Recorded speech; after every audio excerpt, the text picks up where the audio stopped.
I've been focusing a lot more lately on the darker side of spirituality, meaning from the side which Christianity would refer to as Lucifer, and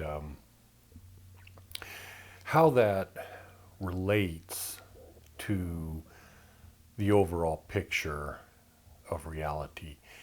And also, one of the issues that I never really get into discussing are there's so many spiritual aspects that people focus on. For instance, people talk about your chakras and how they relate to spirituality.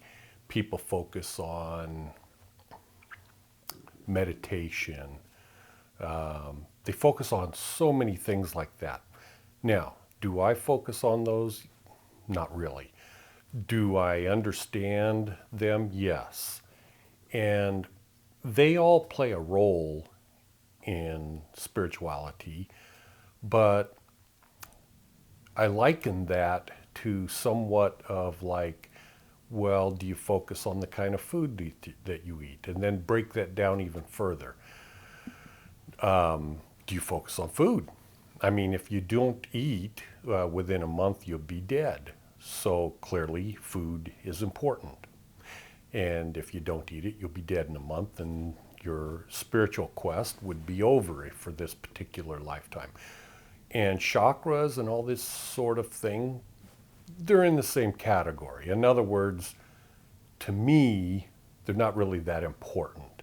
I understand that they're necessary. I understand that they have a function, but I'm more interested in the overall picture that escapes most of the seekers of spirituality. And I get a lot of my information through visions or revelations or inspiration directly from God.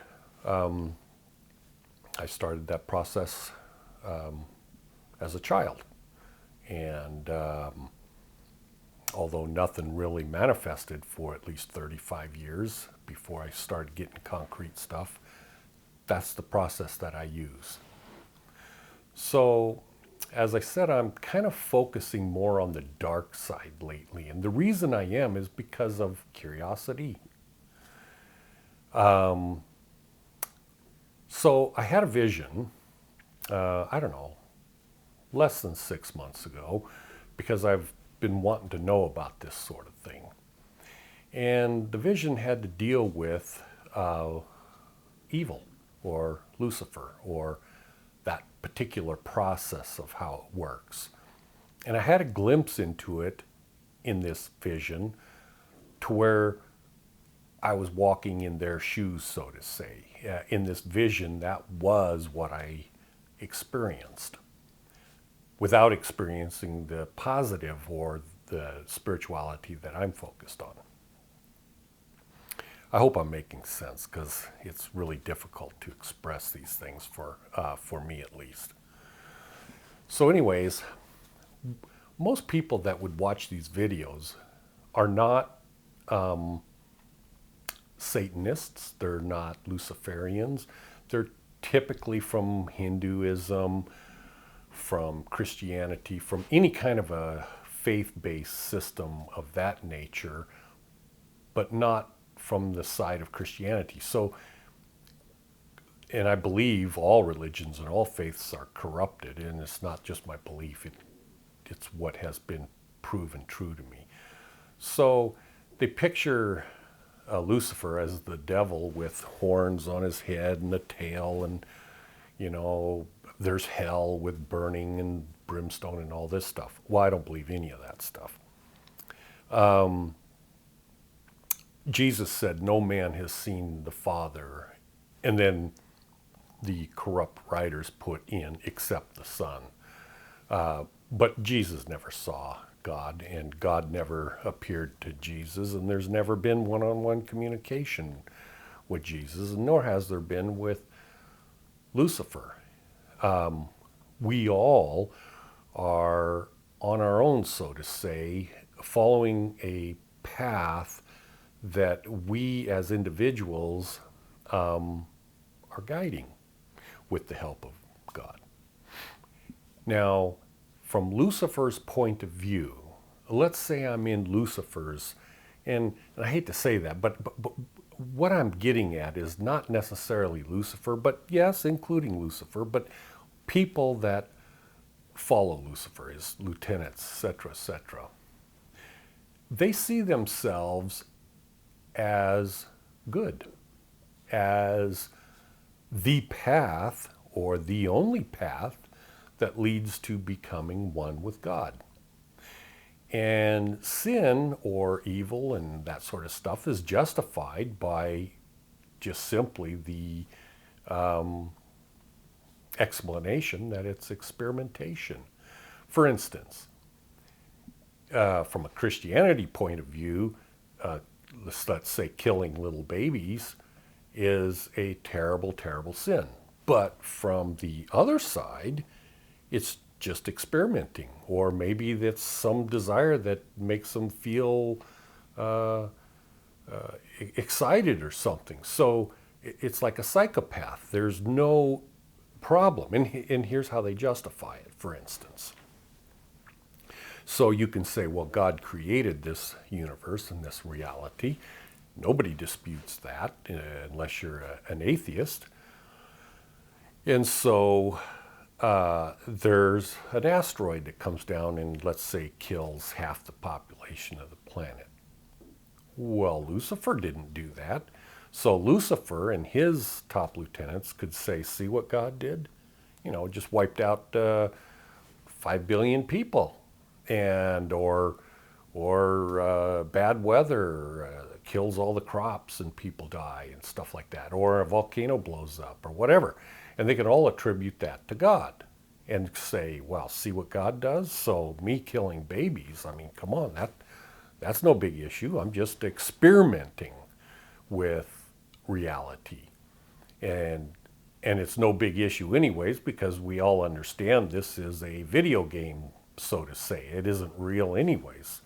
So that's the way, and if you understand psychopathy, or if you've studied it from the point of view of a sociopath or a psychopath, that's the same, and don't take those terms as being negative. Rather than taking them as negative, just see them as it's just a explanation. It's like saying vanilla ice cream is bad or evil. No, it's just vanilla ice cream. Do you like chocolate or do you like vanilla? I mean, one isn't better than the other. It just is what it is. And that's how the dark side or evil sees sin and evil and stuff like that. They don't think it's a bad thing.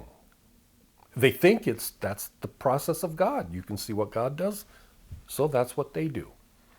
Now, in the end, there can only be one side that becomes one with God. The God that no one, including Jesus, has ever had one-on-one communication with. We're all following, including Lucifer and including Jesus, we're all following a path determined by our core essence that isn't created by God or any God. That's like a seed. That's why Jesus likened the human beings to a seed. You water it, you fertilize it, you do this, you do that, and it grows up into a mighty oak tree or something. Or it grows into a flower, or it grows into a weed, or whatever the case may be. The seeds determine, because the essence of the seed determines what the eventuality of that plant will be. And human beings are the same thing. The essence of each human being starts off from a basis of what we would refer to as nothingness.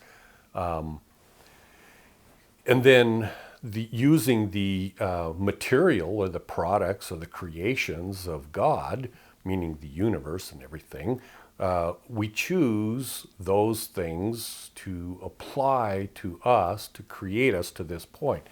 Now, we've been developing in this Kalpa is one of the Hindu terminologies that is used, and in modern days they call it the Big Bang type thing. Whether the Big Bang is true or not, it doesn't matter. The fact of the matter is, a kalpa of time in Hinduism is essentially the same thing, approximately 13, 14, 15 billion years or whatever. And when that cycle is over, there's a equal time of rest where nothing is taking place. And when I say nothing, and I mean nothing on the basis of what we see in existence now. God exists and continues to exist when this existence doesn't exist. And the only people, or I say people now, but the essences of what we are that will continue beyond this kalpa of time are those that are one with God. Who knows who, when I say who knows, I know, but I mean, the question is generic. Who knows who will be one with God? Lucifer thinks he will be one with God and that Jesus will not be one with God. Because think about this from a intellectual or an intelligent point of view.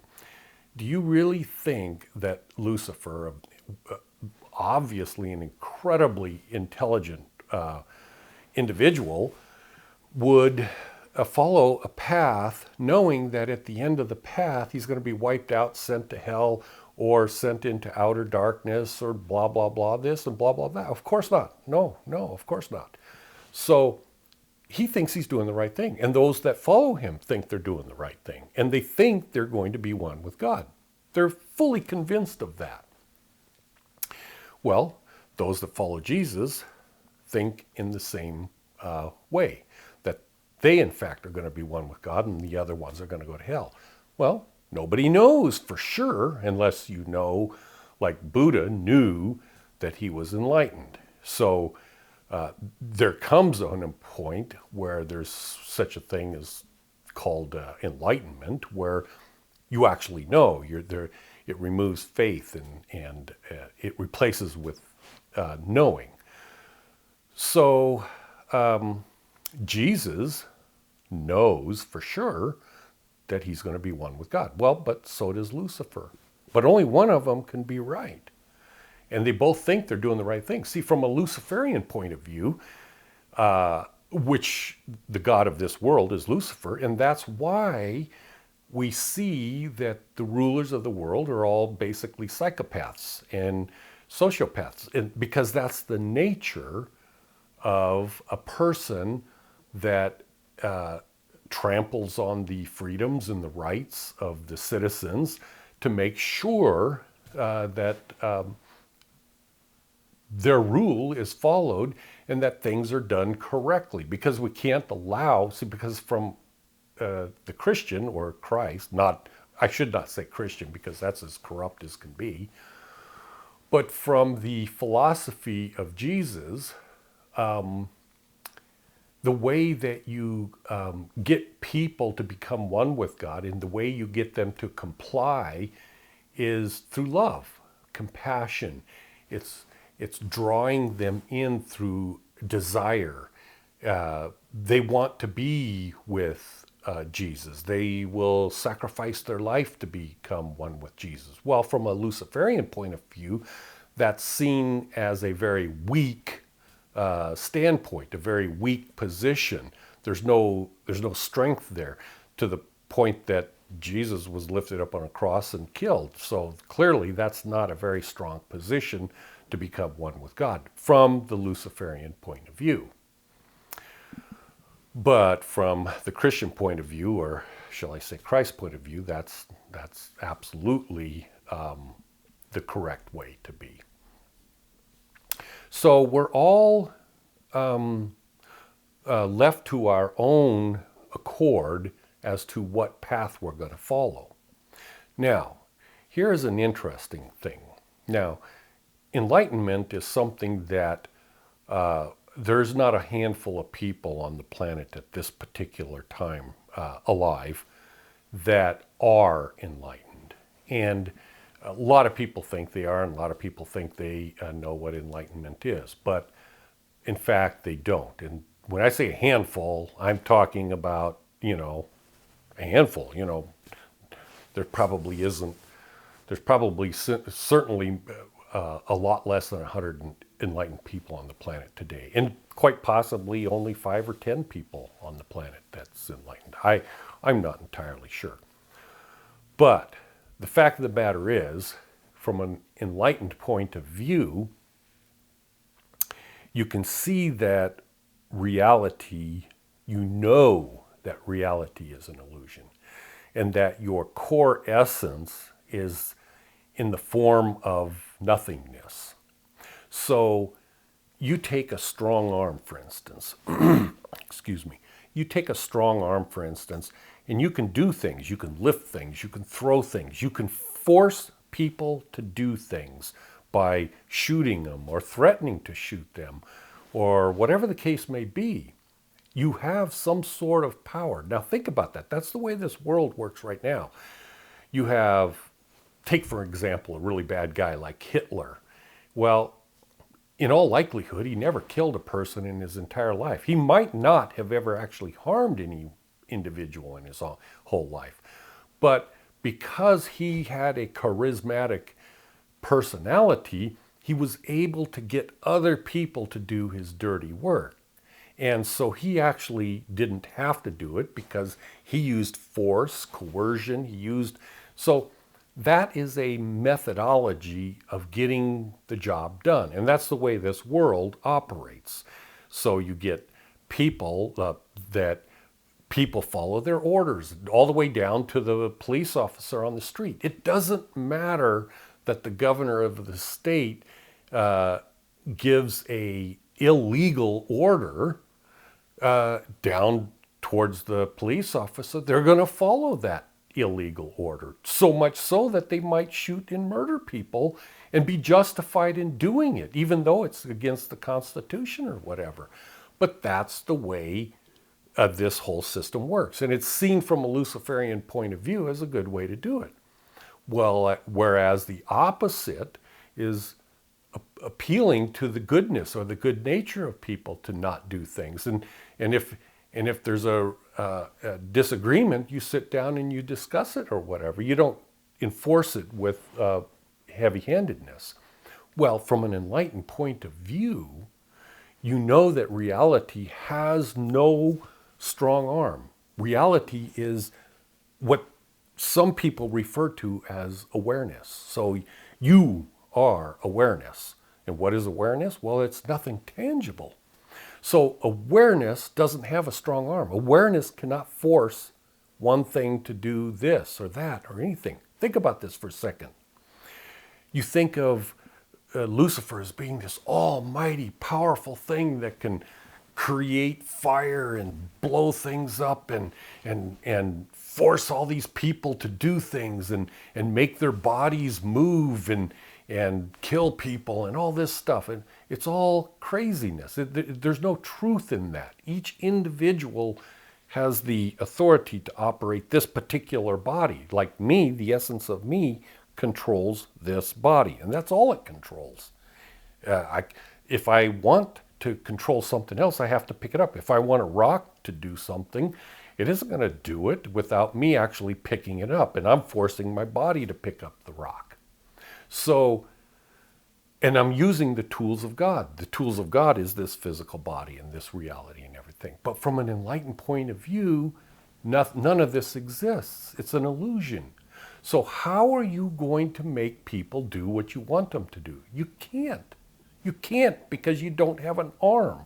You have no power. There's no electricity. There's no light. There's no power.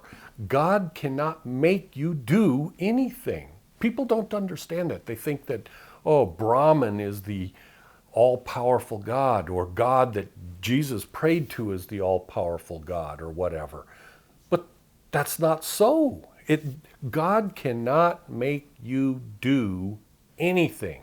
You are the only one that can make you do something. And whether or not you follow the dictates or the will of God, or you follow the will of Lucifer, is entirely up to you, not Lucifer and not God. So And I know that sounds blasphemous, but it's true. God cannot make you do anything. Lucifer cannot make you do anything.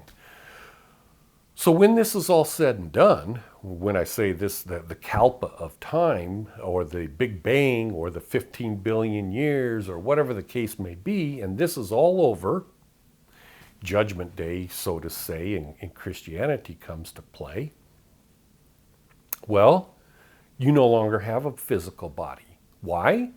Because that physical body belongs to God. You no longer have a ghost or a Holy Ghost, or call it whatever it is, because that belongs to God. God created it. The only thing you have is the essence of your awareness. And so how is Lucifer going to control individuals when there's no more ability to control? There's no fear of punishment. It's like, if God is, take this to the extreme of enlightenment and beyond this kalpa of time, and a Lucifer or God or whoever is yelling at you saying, you will do this or I will do this to you. Well, here's a better response. Oh, really? So how are you going to do that to me, Lucifer? Or how is it you're going to do that, God? Because there is nothing in existence. There's only awareness. So how are you going to force me to do anything? How are you going to punish me? How are you going to send me to hell if I don't want to go to hell?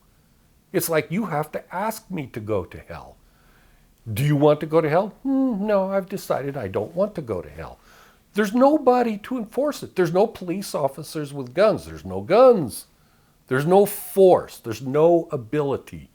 So when it's all said and done, who are you going to choose to be with? Are you going to choose to be with Lucifer, or are you going to choose to be with Jesus? One or the other. Because neither one at this point knows for a surety which character trait is God. Now, a lot of people assume both are one and both are one with God. Well, that's not true. Duality is true. Non-duality is false. So, when it's all said and done, a big surprise is going to take place, because Brahman, or God, the Father, if you want to call it that, is only going to choose one, the one that is like God. And the others, God will just go, look, I don't hate you. There's nothing about you. I didn't create you, is what God's response would be. I did not create you. I gave you the tools, the equipment, the provisions. I gave you everything there is to create yourself.